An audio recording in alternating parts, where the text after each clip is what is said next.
मगध पर कई राजाओं ने शासन किया। हर्यक वंश और शिशुनाग वंश को देखते हैं कि किसने राजधानी कैसे कैसे चेंज की। हर्यक वंश में अगर बात करें तो इसमें 4 राजा हैं, मतलब इस वंश के 4 राजाओं ने शासन किया मगध पर। बिंबिसार, अजातशत्रु और उदयन, नागदशक। और शिशुनाग वंश के 3 राजाओं ने शासन किया, शिशुनाग, कालाशोक, नंदीवर्मन। बिंबिसार ने राजधानी बनाई थी राजगीर को।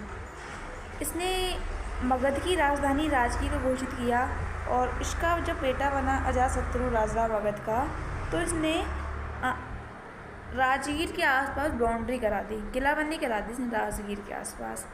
अब तीसरा राजा या उदयन, उसने राजधानी को चेंज कर दिया बिल्कुल अलग। उसने पाटलिपुत्र शहर की स्थापना की। और अब नागदशक इसने राजधानी चेंज नहीं की।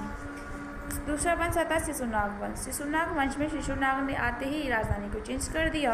उसने वैशाली राजधानी बना दी।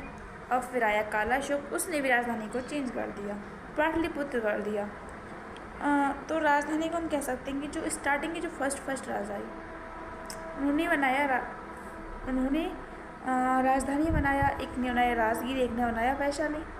लेकिन जो सेकंड या थर्ड राजा है उन दोनों ने ही एक ने की पाटलिपुत्र शहर की स्थापना और एक ने पाटलिपुत्र को राजधानी बनाई। और इन दोनों वंशों के टाइम पे बौद्ध संगीति भी हुई। इन दोनों वंशों के टाइम पे दूसरे राजा के टाइम पे, जैसे कि हर्यक वंश का दूसरा राजा अजातशत्रु है, पहला बिंबिसार है। उसी तरह शिशुनाग वंश का दूसरा राजा कालाशोक है। तो दोनों वंशों में दूसरे राजा के टाइम पे बौद्ध संगीति हुई।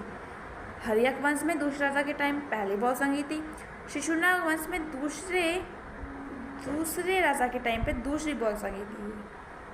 हर्यक वंश में दूसरे राजा के टाइम पे पहली बौद्ध संगीति और शिशुनाग वंश में दूसरे राजा के टाइम पर दूसरी बौद्ध संगीति हुई।